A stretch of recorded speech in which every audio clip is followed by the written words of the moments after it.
Welcome everyone to another webinar series with Heidi today from Harness. Heidi is a senior manager, people experience and enablement at Harness, and we're super excited to spotlight her and her experiences today.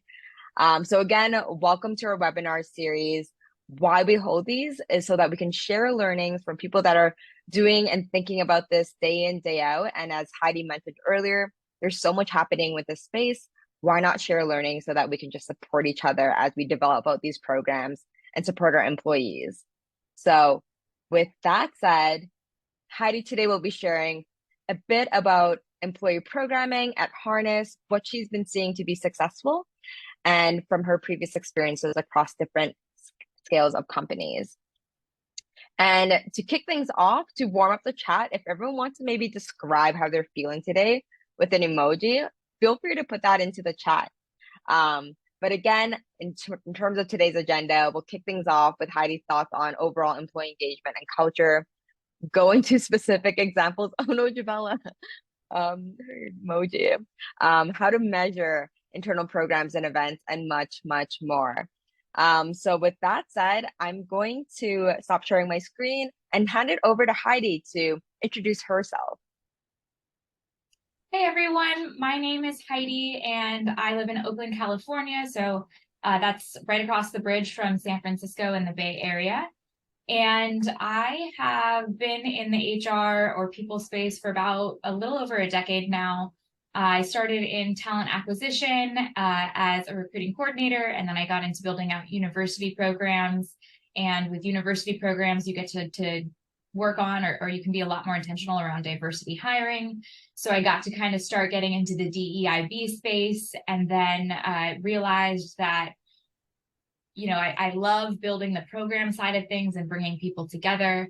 But recruiting, there was just so much rejection. And I wanted to put more of my time and energy in building programs for the people that I worked with. And so I kind of toyed around with the idea of moving into HR and talked to a bunch of different people, and then realized like I could make this switch. I had enough support and kind of experience that was transferable. And so in February of 2020, I started here at Harness as my first kickoff into HR. And obviously, COVID hit the world pretty hard about a month later. So my view of working in HR is definitely COVID view of working in HR. I only had about a month under my belt before the world changed so drastically.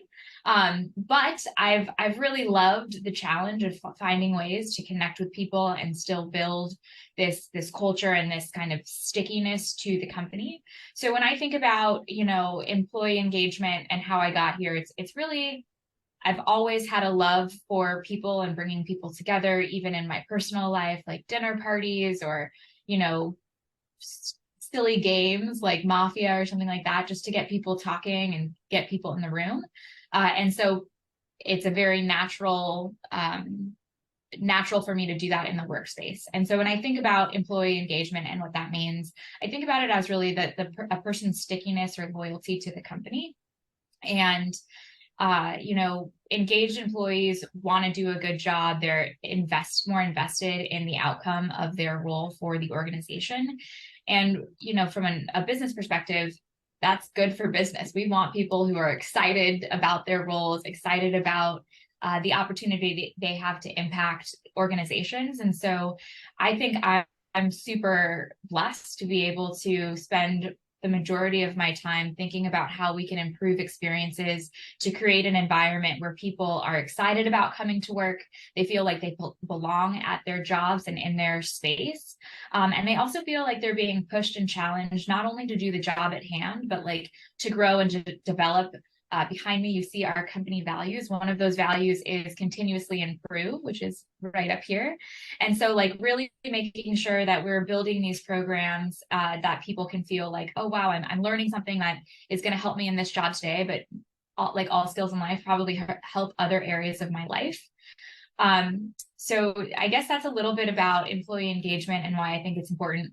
When I think about culture and what it means to me, culture is the norms and the way work gets done that may not always be, strictly set, right? So culture is a collection of every single individual who's part of an organization, and it's the behavior of how things get done. It's, do we use Slack to communicate, or do we email each other, and how do we celebrate birthdays, and like what are these things that we do that make us us in this way.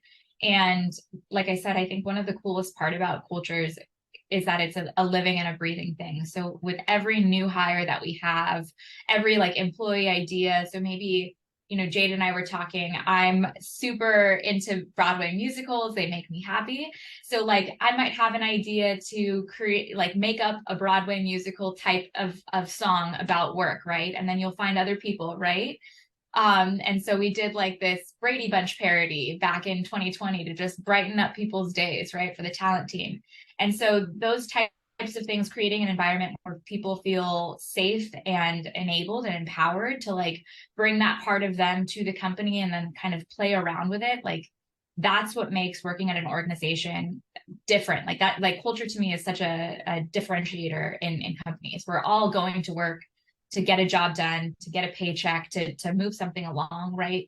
But if we can have fun doing it, like that's the magic of life. You want to enjoy it. It's about the journey and not the destination. So how do we create these, surprise and delight opportunities along the journey of working to make people really want to be at this company and do their best work? That's incredible, Heidi. Thank you so much for that intro and your thinking behind what employee engagement and culture means to you and what you've been observing. You articulated it so well. And I guess like with that, how has it been looking like at Harness, like in terms of people experience and enablement? Like what does it mean for the company and for your role, especially to your point, you joined right before COVID hit? Yeah, it's been a wild ride, I think, with just all of the uncertainties and ups and downs and pivots of the last 3 years or so. But I would say, backing up just a little bit, part like the core parts of my job are around enablement. So how do we get people on board to the company? What does that first day, first week, first month, first 6 months experience look like? How do we recognize really great work? So, what are the small things that we do on a day-to-day basis, like sending a recognition message for something that somebody does that's above and beyond, to those like consistent top performers? How do we recognize and celebrate those achievements within the company?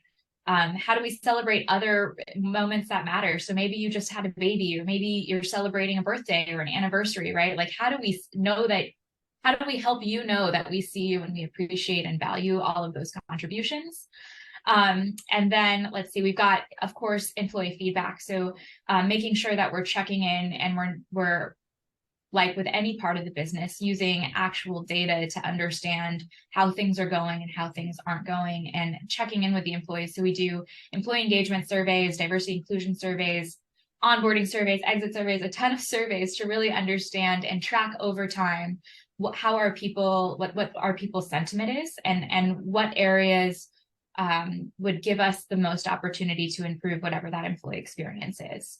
And so I think I strayed a little away there. I just wanted to kind of give the overview of some of the things that I'm focused on here at Harness.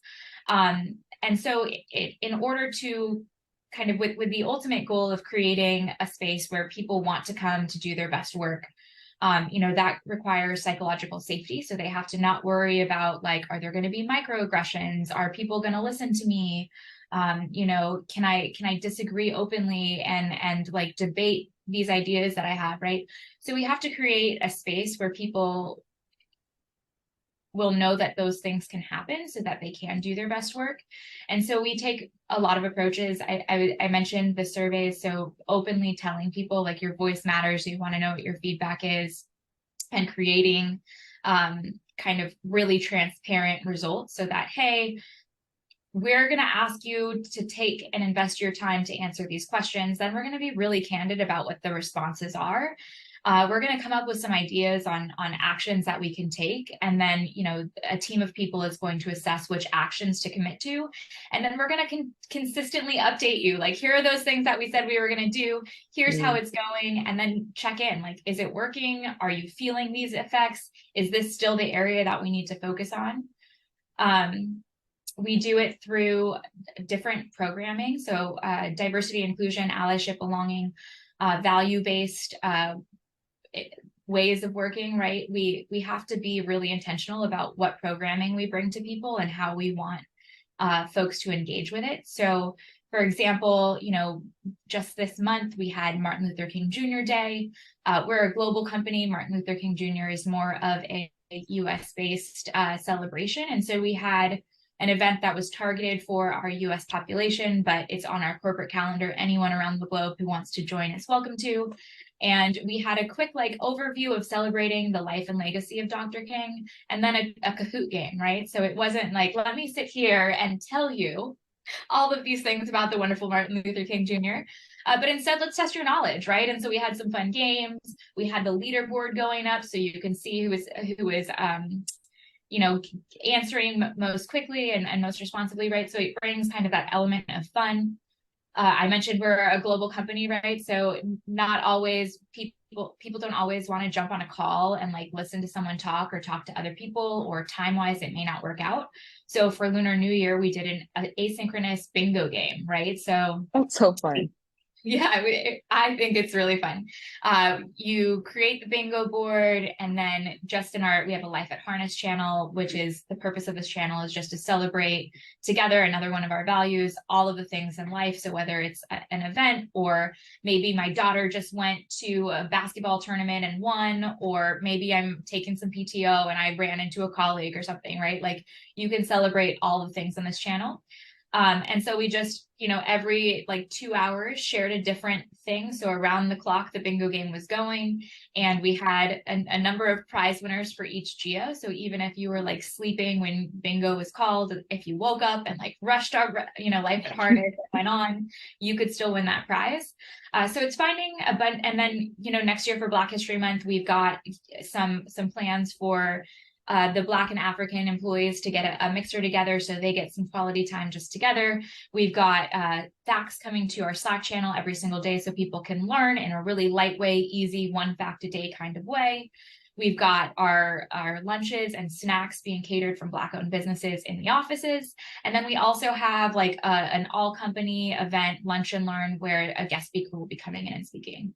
So it's really finding a bunch of different mediums for people to engage. Everybody is going to want to engage differently. We've got introverts, we've got extroverts, we've got parents, we've got caretakers, we've got people all over the spectrum, right? And so it's coming up with events that will speak to some people, and remembering that, everybody, there's not one silver bullet that's going to be everyone's cup of tea. People like to engage in different ways in different times, and there's seasons of life. And so just making sure that we've got touch points that will speak to all of these different personas throughout the year, throughout the different points within, either what we're celebrating together, or, if it's performance review season, all of these things, making sure that there's something for everyone. That's incredible. And it sounds like it takes a lot of creativity and just a lot of execution as well into getting that all successful, to your point, and including those that are hybrid, global.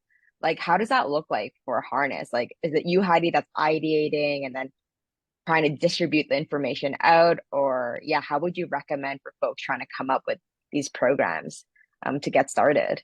I would say it is all and leverage, I do a lot of the legwork of putting together recommendations of things that I think would work. But I think getting the buy-in of whether it's your executive leaders, which is always lovely to have their buy-in, or just other cultural ambassadors, people who care, people who are excited about these things, and getting them to help you is really a key part of this. So we have a task force called the Culture Canaries, and it is a mix of people from all of our offices, all of our different teams. Representation on that task force is really important because we want to make sure that what we're thinking about is going to land. And it's not just okay, this person's in the Bangalore office, this person's in the San Francisco office, this person's on the sales team, marketing, engineering. It's also thinking about making sure there's representation of people who are introverts, parents, extroverts, different tenures within the company, right? So we just can really think of all of these different personas that we're building these events for. And then brainstorming with them. Like, I love to crowdsource ideas. I have some ideas. I work in this space, so maybe I see more. But, one of the most successful events we saw last year was something I would have never thought of. It was a virtual poker game. Lots of people Hmm. love poker. So there's many websites online that you can go to play poker. And so it was able to tap into a whole different segment of employees who weren't going to show up for that virtual cooking class or, the Jeopardy game online. But if I could do a little bit of gambling with we didn't gamble for money, but just like, bragging rights, gambling with my coworkers around the globe, like that was something that resonated with folks. And that was an employee crowdsourced idea. What would you like, asking in whether it's an all hands or a Slack channel, making it totally optional, but like, what events would you like to see? What would you attend? Right. And then you take the top 10 or whatever, have the culture canaries or in a Slack channel, like vote on these and actually just try it. Like there's not a ton of risk in trying an event one time, in making sure that you're also not afraid to build more nuanced events for specific categories of people. Like if you have 20 people who are interested in doing a virtual poker game and they're all going to show up, that's a win. That is so awesome. And one thing that we always think about is also like the cadence of like event programming that you find to be best fit, and then also the cadence in which maybe the culture canaries have to come together and brainstorm, or like even the communication to let employees know, like, what does that look like for Harness and for yourself that you found successful? Right. So the cadence, I would say, there's a different recipe for every organization. And there's also different times of the year when people are more inclined to engage or not. So if we have a huge product release coming up, if it's end of quarter, like we like to keep it more actual event light versus having a bunch of things that people would need to dial into. So maybe having those, an asynchronous scavenger hunt that people can do if they want to, or, a trivia game that's going on that you could like respond in your own time. And then there's going to be just like a raffle for anybody who participated and celebrate those wins. So definitely look at, your product release schedules, your, quarter ends, any kinds of large, we call them big rocks, right? Like the large events that are going to be affecting all employees and asking for their time. Another really good one is the review cycle. So if we know everybody has to do their self-review and then meet with their manager, maybe we don't want to ask too much of their time. But we like to make sure that there's at least 2 or 3 things that people can engage with every month. One of those things would be totally like virtual, so it's not an ask of their time. And then it's a coordination with myself, with the Culture Canaries team. You asked how often we meet. Right now we're meeting monthly. At other points, like this team puts on our company-wide hackathon. So when we're leading up to the hackathon, we meet a lot more regularly than once a month. But end of the fiscal year right now, we end January 31st. This particular part of the year, it's really busy for people. So we don't want to inundate them with a ton of meetings when we kind of have our strategy and our goals for next year planned, and we can kind of like celebrate those wins in a quiet way and, restart next year. And when Hack Week's coming up, I'm sure those calendars will increase. In terms of communications, which you just also asked about, I generally drive the communications for a lot of these things and then work with employees to help promote it on my behalf. So we have an engagement survey open right now, a pulse survey. And I heard via the grapevine that one of our managers had carved out time in her team meeting so that everybody could respond to the survey. It's 20 questions. So it takes, anywhere from 2 to 10 minutes, depending on how many comments people are leaving.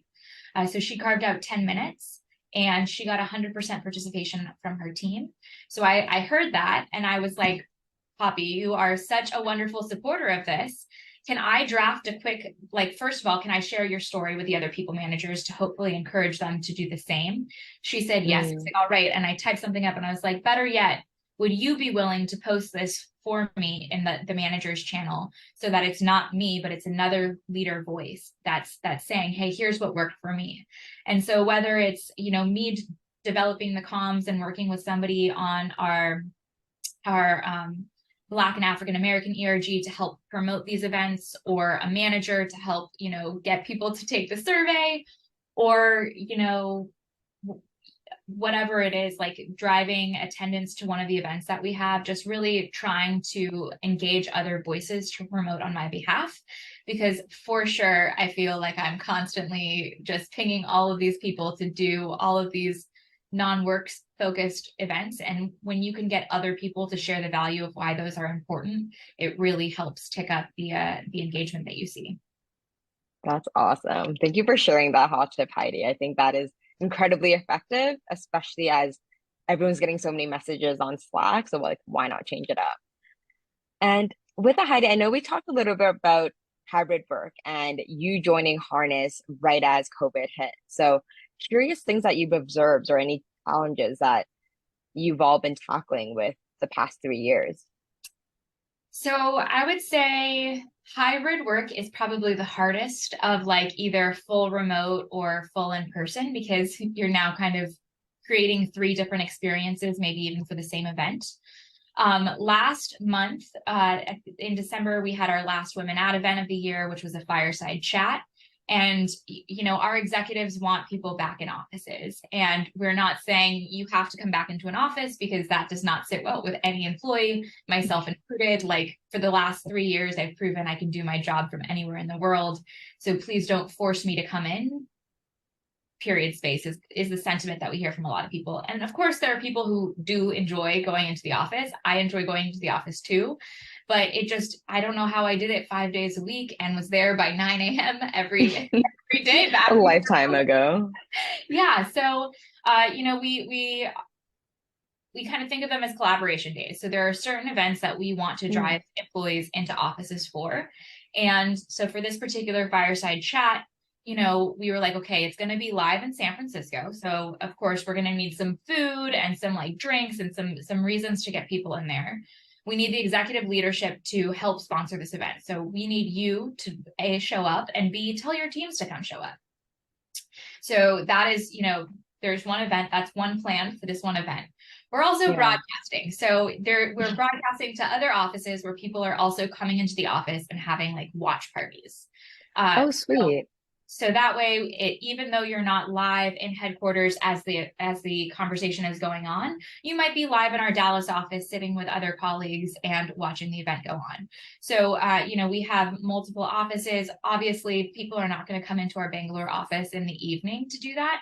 So we gave them the opportunity to either dial in remotely and watch the conversation live, or attend a recording of a live watch party, right? So in the office the next day, you can join, there's coffee and like biscuits and stuff, and you're able to watch the pre-recorded event live with your coworkers. So you've got the live happening live and, watch parties. You've got the virtual happening with people who are not near an office, just dialing in. And all of those, you have different things that you need to plan for. You need somebody manning the chat so that people can exchange. And if you have a question coming there, me, who's sitting with a real microphone with no monitor in front of me, needs to be kind of keyed into that. You need people to be responsive in the chat. Then you need all of those different locations to make sure that they have the food, the beverages, the promotion ahead of time, the leadership also saying like, hey, I'm going to be in the Dallas office and I'm going to be sitting, watch this, come join me. I'm talking a lot. Am I responding to your question? Yes, that is super helpful in terms of navigating the challenges of hybrid. And you just describing that event is really solidifies how difficult it is. Like, I guess, like, how do you manage all that, Heidi? Like, do you have a checklist that you're like, okay, we're doing this event hybrid again? Like, we need to tick off all these things, or yeah, how do you make yourself feel like, okay, I'll be okay? Checklists, all of the checklists. This year, so it's been like 26 days. I've tried to make Asana my best friend and create like these templates for. So if I'm doing a live event, like here are the things I need to do, here are the teams I need to loop in. We're going to need for every event, we're going to need the Slack communication. We're going to need for live in-person events, posters going up in the office. you want that to be at least X days before the event. You're going to need to make sure the managers and leaders know the event is happening so they can help. And usually I'd want to provide a blurb for them so they can share a message. And like, obviously, whenever you create talking points for people, like bullet points are great so they can take the most important pieces that you want them to share and make it their own, so it doesn't look like, hey, this is obviously what Heidi wrote being sent by our CEO. And then, so yeah, so just making sure that you have that, you've got your stakeholders. So for any events, right, that are happening, we're gonna want to loop in our IT team and our workplace team. And then, I mean, luckily my teams are really collaborative, and so they'll own things. So I know that if I just write a ticket saying, hey, I want to do this event in the San Francisco office and we're expecting X amount of people and I need food catered, I don't have to worry about food getting catered, food getting set up, like any of the, like the signage for the food. My workplace team is going to cover that for us, because we're all one team and we've got these different jobs assigned to us, and that's what they'll take care of. So getting really clear on that and coming up with like the template or the skeleton for what these events will look like, and then rinsing and repeating. But of course, looking at feedback, we love to do feedback for all of our events, put them in a nice little deck so at least we can go back and be like, hey, here's how many people who said they were going to come, here's how many people showed up, here's their overall like engagement score. So we ask the same 5 questions, I think, for every single event that we're doing, or 4 questions for every event that we do. I just add a 5th one for this year, but it's like for the MLK event, for example, this was a valuable spend of my time on a Likert scale, strongly disagree to strongly agree. I would recommend future events like this to my colleagues. Strongly disagree to strongly agree. I found this event engaging, strongly disagree to strongly agree. Then, what is one way we can continuously improve this event, even if it's just by 1%? So continuously improve, again, one of our values, want to make sure that we're taking into consideration things that we might not have seen or done the best we could have. And then any other comments, questions, suggestions, feedback for us, share it here. So consistently over time, we have all of those things measured, and we can see what events go well, what doesn't go well. We can learn like as we're going from employees who attended, so we can just make sure that what's staying well stays, and what could be improved maybe gets like played with. That's awesome, because yeah, that was one of our core questions as well, like measuring success and how do you even consolidate, make sense of all the feedback from employees, because it sounds like you're getting a lot, Heidi. So like, how do you think through all the data and all the feedback that you're receiving? It's definitely, it can be really overwhelming, especially in like more formal feedback mechanisms. Like you do an employee engagement survey. Our full one has about 60-ish questions. And so each question, there's space to leave feedback on. So you can end up with thousands of comments. In general, like open text comments, I think it's really important to take all of those with a grain of salt. They provide more context for us. So they're like, oh yeah, my brain just wants to grab onto this and like listen to this piece of feedback.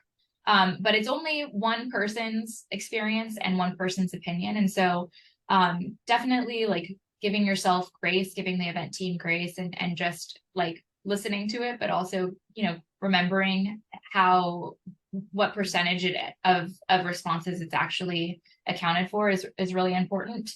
And then putting things into themes, I think, is really important. So like, if I have a question, or if I see something about how we can improve the event by even 1%, and somebody's like, I didn't like the food, or,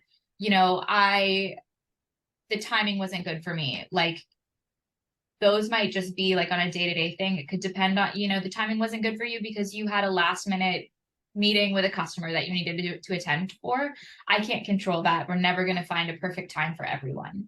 But if like, you hear about the promotion, oh, I didn't realize this event was happening, or it would have been nice to see a poster, and you start seeing like a couple of things about like, oh, we're not doing a great job promoting this event, or leadership's not encouraging their team to go. Like, I've seen 3 responses where like, your manager didn't mention this. That's an opportunity for us to go back to our leaders and say like, hey, here are, the themes. And like in the deck that I present or that I create for every one of these events, We include it in our notes for e-staff, so if they want to look, they can. And it's got the graphs of like how Mm. people responded on those Likert scales, and then the top comments of like celebrating together, which is one of our values, so the things that went well, and then the continuous improvement opportunities, which are the top things, those themes of comments that could have gone better. That's awesome. And I know you mentioned a few times, Heidi, that like stakeholder buy-in and leadership buy-in is really core. And it sounds like Harness from top down, leadership definitely cares about culture. But like, how would you, I guess, like advise others that are listening in terms of getting that stakeholder and leadership buy-in? So I mentioned that we have our Culture Canaries team. We have an executive sponsor for that team, and he comes to our meetings. He gets asks from us that he has to go to e-staff and talk to. And I think that is really core. And that is not our executive sponsor is not in my line of management. So I've got essentially two executive sponsors, right? I have obviously our CPO. He's my skip level boss. He, of course, cares about and is invested in all things employee engagement. We report into him, right? And not selecting him as the executive sponsor puts another executive member kind of in the hot seat for things that are related to culture. And so it's, again, just another voice that's outside of the people function who's saying, hey, this is important. We care about these things. We need to make time for them. So I think if you don't have, and I mean, we're also very lucky. Our CEO believes at his core that culture is a differentiator for companies. You can have a great product, but if your culture is not there, like people aren't going to stay. And so because I think we have, 3 of our 5 executive team members, including the CEO, as someone who really does know the impact and value of these types of programs, I think that's super, that works in my favor. If you don't have that kind of buy-in, I always think that organically building it through people. So finding the folks who are excited, in employee experience roles, you get to sometimes, and I know I have gotten to work a lot more closely with new hires. New hires tend to be the most exciting and like fresh perspectives in the company. And so their engagement scores tend to be higher. So leveraging those people, especially if you have kind of new leaders who are joining the team as new hires, like putting time on their calendar, understanding and making yourself available so that you know what their priorities are and how you can help, right? Recognition is something that's hopefully important to every leader. They want their team to feel valued, right? So how can I use the metrics that I'm collecting in my recognition program to help serve you? Like, do you want to present a slide around the recognition within the customer success department at your all hands meetings? I can help with that. And then the final thing that I do that really helps is befriend your EA team. These people have the ears, the eyes, the time of the executives. And so making sure they know not only what's coming down the pipeline for like calendars and events and things that you're scheduling, but making sure that they're willing to help you by putting it on the executive's calendar, talking to them. Executives have a zillion things going on all the time. They've got a lot of priorities. They feel a lot more pressure. And so having kind of that second set of people who can really help drive your agenda. And I don't know about all of you, but basically my calendar, not the exact dates, but I know what I'm doing every month for this year. We've got every single like DEIB celebration kind of penciled in. And so when we have those dates, I work directly with the EA team, like, hey, it's International Women's Month coming up and it's going to be International Women's Day. We're doing these programmings. Which day works for your executive to be in an office and do a lunch with the team? Or, we need X amount of people who are going to attend our workshop on I'm speaking. So which executives, like we need at least one of you in that workshop. Who is it going to be? And kind of putting the onus on the executive team and then following up with the EA teams to make sure it actually gets on the calendar, and kind of reminding them in a kind way, right? So it's not just always me bothering, but again, spreading out the voices so it's coming from multiple people. That is super helpful, Heidi. And I know we have a few more minutes, so if anyone has any questions for Heidi, drop it in the chat or in the Q&A section, and we will get to it at the end. But just like a few more questions for you, Heidi. I know we talked previously about global consideration because I know you have scaled out global programs before.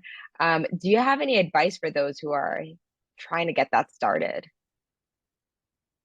Definitely find feet on the ground that will help you meet with them in their time zone. So like I depend on my team in India to make the stuff in India happen. And, you know, especially for our team in India, all of our all hands meetings are in PST. Like I'm leveraging you to help make my program successful. So I will almost every time meet in my evening, your morning. So it's even like a little bit less of a lift and kind of showing that respect and whatnot to the team. And also don't just bank on whatever you did in like your home office is going to work, copy and paste in other offices. One of my most humbling learning experiences was at my previous company. I've been lucky to lead our Women at initiatives in multiple organizations, and we had built a really successful US program over the course of a year, and I got the opportunity to visit our India office to kind of roll out and get that started. And so I went as the most confident, cocky woman in the room, like, I got this, I know what we're doing. And I kind of laid out the entire spiel. And, you know, I was looking for a colleague there who would step up and be like the local lead, but I hadn't identified that person yet. And after giving my whole presentation, we were eating lunch and we were talking about like what they thought of it and giving feedback. And somebody said, you know, I like your ideas and I think all of those are good. But you know, what would be really great is if we could organize a self-defense course, because leaving the office after dark here is really dangerous for women. Okay, yeah, I definitely did not even think of that as an option. So, you know, really just making sure that you don't rinse and repeat and, you know, leverage the team that's actually there. Because if you have that local buy-in, they're going to have skin in the game and they're going to be invested in making a success out of whatever it is you're working on. That's amazing, Heidi. And I see a question coming in. So I guess like in terms of to wrap up with just a few more questions here. In terms of mindset in this role, Heidi, it seems like you are facilitating and leading a lot of these programs, and often you have to be that positive energy and presenting all these programs out. So, like, I guess, like, how do you stay on top of it, especially in days when you're overwhelmed and have a lot on your plate? I mean, definitely like one of my intentions for this year is just to give yourself more grace. There are things that are in your control and not in your control. And, you know, at the end of the day, I'm not going to lie in my deathbed and be like, if I had only done that other thing at Mhm. harness. And so like, you know, really making sure that if it's a bad day, like it's not a reflection of you, you're not a bad person. It's just like these things didn't work out and tomorrow it's going to be better. And that kind of gives you the perspective, right? Like if you had only good days, you wouldn't realize that you have those good days. What? I'm sorry, Jade, can you remind me? I got lost Oh on yeah, just really like how do you stay positive in you this say role positive. when, yeah, you really have to be the face of all these programs. At the end of the day, I also am just so excited by the opportunity and support that we have from our leadership team. And like the fact that this is my job, I sometimes I can't believe, like, I'm just so grateful that I have the influence and ability to create experiences that will surprise and delight. And hopefully, like, you know, if somebody leaves harness saying like that was the best onboarding experience I've ever had, or Mm, I felt like I was really valued or seen there, like that's something that personally gets me excited, that I'm personally passionate about, because I think that there's just so much opportunity in this world for all of us to create more experiences of joy and love and understanding. And I just feel so grateful that my job is to literally help create those senses of belonging and appreciation in the workforce. And so that helps keep me positive. If it's a bad day, like I said, they happen. Everybody has a bad day. And so trying to see the positivity that there is, and or sometimes you just need a bottle of wine and a good cry, and then, you know, the next day things just naturally will shake itself out. it's amazing, Heidi. And with that, let's address Tracy's question, and then we'll wrap up with your final thoughts, Heidi. So Tracy here is asking, do you have community service under your engagement activities?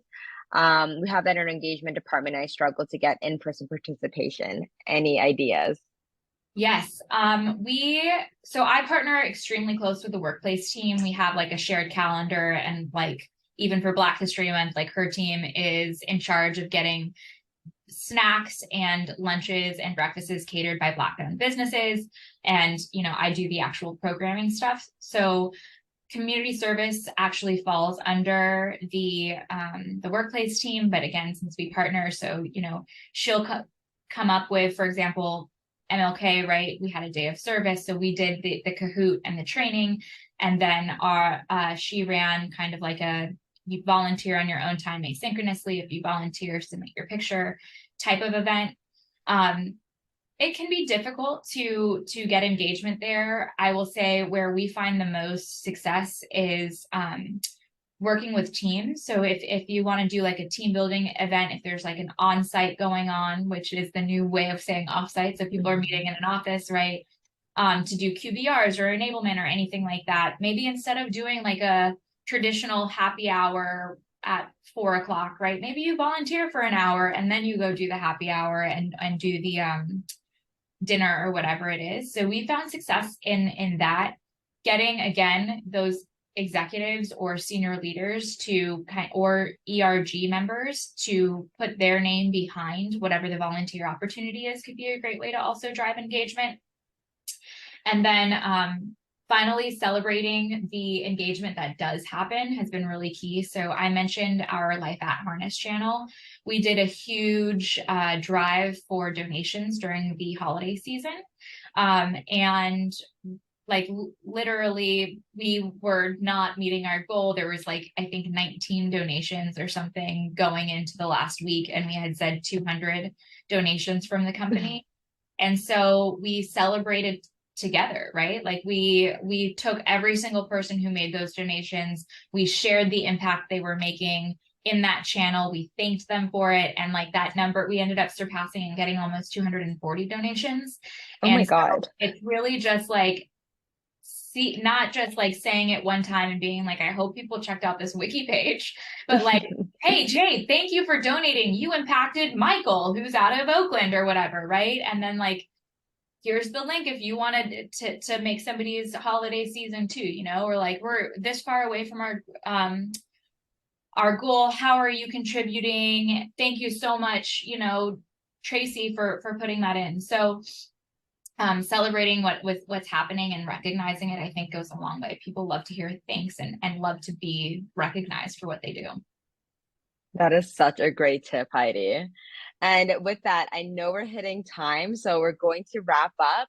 And Heidi, for yourself, do you have any parting thoughts for everyone attending today in terms of exciting trends you're seeing within the space, or yeah, any takeaways? I don't have an exciting takeaway, but one thing that I forgot to mention that we've also been doing that's been super helpful is taking over Slacks to schedule send. So if I go into the office and my executive team is there, I'll know that they're there. I'll like proactively get 10 minutes on their calendar and I'll pre-write all these messages that I want to go out and then schedule send them. So it looks like it's coming from the executive versus from me. And we've seen, like, we use Slido for all hands questions. We've seen an uptick in people submitting questions when it comes from an executive versus from me. We do like spotlights for certain employees where we have got like a Slack with a bit of information just highlighting a recent accomplishment that's coming from their leader, which can be really cool. And we just see so much engagement on those Slack posts. So if you can get the buy-in from your Slack member or from your team member to take over their Slack and send messages from them, we've seen really great rates in like emojis and comments and all that in the thread there. Amazing. Thank you so much, Heidi, for sharing all these really just easy slash like hot tips with everyone here today. And with that, I guess like Heidi, for anyone that wants to contact you afterwards, how can they find you? Yeah, I shared my LinkedIn earlier, so feel free to connect with me. I always love to have more people in the space. I'm also on the Slack community, so feel free to DM me and we can find time to like have a coffee chat. I live in the Bay Area. I'd also love to just meet people, like hear what you're doing. I know there's so many right ways to get our kind of work done. And so just go easy on yourself. I'm sure you're doing a great job. And I know that it's people like us in our organizations who really help make employees' experiences. So thank you for the work that you do. Amazing. Thank you again, Heidi, for this incredible conversation. And thank you everyone for attending. We'll be sharing Heidi's contact information afterwards with all the learnings and takeaways, so you can look out for that. And again, thank you for joining. We host these every month. We're Epoch. If you need any support on all things employee programs, please feel free to always reach out. And again, thank you so much, Heidi, for joining us today. Thanks, Jade. Thanks, everyone. Okay, so sweet. Heidi, thank you so much again for joining us. This was a really great conversation. I love that you went in so deep with a lot of examples and what you've seen to be successful. You bet. I'll talk to you later. Bye, Jade. Bye, everyone. Yes, chat soon, Heidi. Thank you, everyone.